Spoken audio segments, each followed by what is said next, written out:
ng bayan, maasahan anumang panahon. Magandang araw po sa ating lahat. Narito na ang latest update sa magiging lagay ng ating panahon ngayon at sa mga susunod na araw at linggo.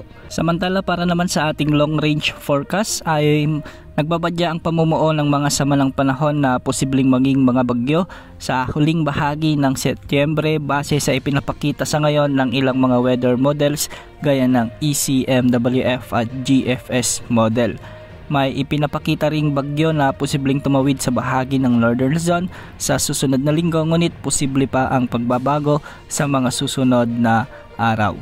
Unahin natin ang isa dito na posibleng mabuo sa pagitan ng September 20 hanggang September 25. Base sa mga pagtataya ay may mamumuong bagyo sa silangan ng ating bansa.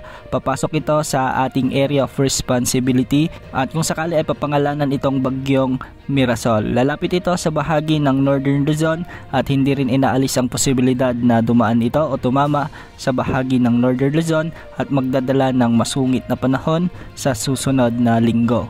Samantalang pangalawa namang potensyal na bagyo ay posible ring mabuo sa silangan ng ating bansa. Kikilos ito ng hilaga-hilagang kanluran sa mga susunod na araw at may posibilidad din na ito ay lumapit sa bahagi ng extreme Northern Luzon. Kung sakali ay tatawagin rin itong bagyong Nando.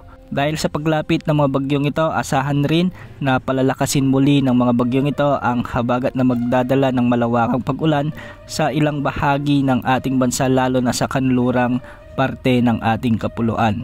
Paghandaan ang pagkabuo ng mga sama ng panahon na ito dahil posible silang tumama sa ating bansa sa mga susunod na linggo. Posible pang mga pagbabago sa forecast ng mga nasabing sama ng panahon.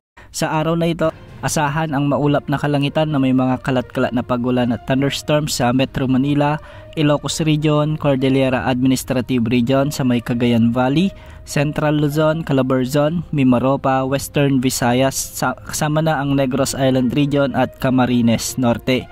Pinag-iingat natin ang ating mga kababayan dito dahil ilang lugar ang nakakaranas ng mga malalakas na pag-ulan dulot ng nasabing LPA. Posible pa rin banta ng pagbaha at pagguho ng lupa, lalo na kung may mga umiiral na katamtaman at malalakas na pag-ulan.